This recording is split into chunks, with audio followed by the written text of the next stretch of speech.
इसके पहले भी हमने अरबिंदो सोसाइटी में शून्य निवेश पे काम किया है। और इस कारण से शिक्षा में हमारे जिले में वैसे भी रिमोट एरियाज ज़्यादा हैं, वनांचल क्षेत्र ज़्यादा है और आदिवासी बहुल्य क्षेत्र है। तो उसमें आप लोगों के द्वारा जो शून्य निवेश पे काम किया गया, बहुत ही बेहतर काम था वो। 2 साल पहले हुआ था। उस कारण से मैं आप लोगों को विशेष प्राथमिकता देते हुए और अपना समय जो आधा घंटा पौन घंटा जिसका भी आप लोगों ने जो चर्चा किया जाना है, इस कारण से मैं विशेष तौर पे आप लोगों का भी धन्यवाद देना चाहता हूं कि आप लोगों भी व्यस्तम समय दे करके और मेरे को इनवाइट किया। इसके लिए धन्यवाद। हमारे यहाँ जैसा कि रिमोट एरिया है, और लास्ट ईयर हमारे पास लगभग 1,12,000 स्टूडेंट थे। जी। ज़्यादा से ज़्यादा हम लोगों ने 9 विकास खंड हैं और 9 विकास खंडों में हमारा प्रयास था प्रथमतः कि ज़्यादा से ज़्यादा बच्चे मोबाइल के थ्रू हमारे जुड़ जाएं। मोबाइल ही एक ऐसा सशक्त माध्यम था जिसके माध्यम से बच्चे जुड़ करके शिक्षा से जुड़े रह सकते थे। इस कारण जी। से, क्योंकि हमारा जो वनांचल क्षेत्र है और आदिवासी क्षेत्र होने के कारण से लोगों की आर्थिक स्थिति भी ज़्यादा सबल नहीं है कि उनके पास में काम नहीं था, तो काम नहीं होने के कारण से वो अपना मोबाइल का भी रिचार्ज पे करने में पूर्णतः सक्षम नहीं थे।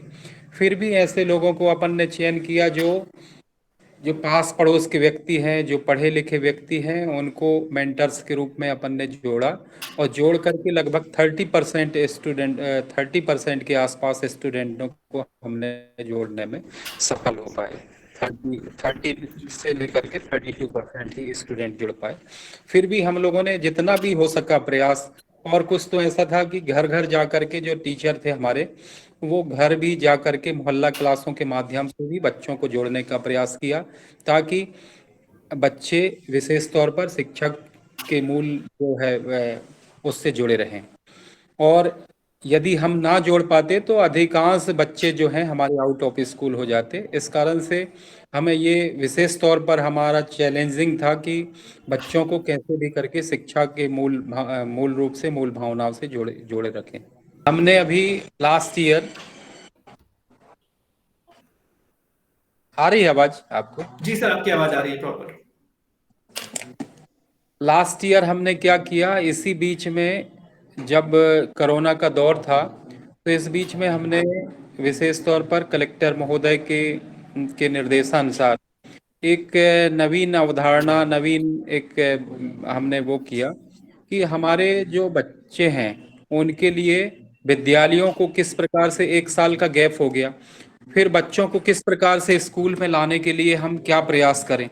हमने क्या किया कि स्कूल के हर एक जो जन शिक्षा केंद्र है, अपने यहाँ 67 जन शिक्षा केंद्र हैं, इन जन शिक्षा केंद्रों में हमने क्या किया कि एक स्कूल को मॉडल के रूप में डेवलप किया। उसमें उनके स्वयं के संसाधन से और गांव के कुछ लोगों ने सपोर्ट किया, ग्रामवासियों ने, और उनके यहाँ जो थोड़ा बहुत उपलब्ध राशि होती है स्कूलों में, तो उनके माध्यम से हमने स्कूलों को एक मॉडल के रूप में बनाया। तो मॉडल के रूप में बनाया तो लोगों में जैसे रेलगाड़ी का स्वरूप दे दिया, कहीं बस का स्वरूप दे दिया, कहीं पर अलग अलग कोई प्लेन का स्वरूप दे दिया, कोई किले का स्वरूप दे दिया। उसके माध्यम से बच्चों को जोड़ने, वो आकर्षण के केंद्र हैं। और बच्चों को वहाँ ये जब हम लोगों ने बनाया तो उसमें और दूसरे शिक्षक भी आकर के देख पाते थे। वो कहे सर हम भी बनाने के लिए तैयार हैं, हम भी ऐसा काम करेंगे मॉडल के।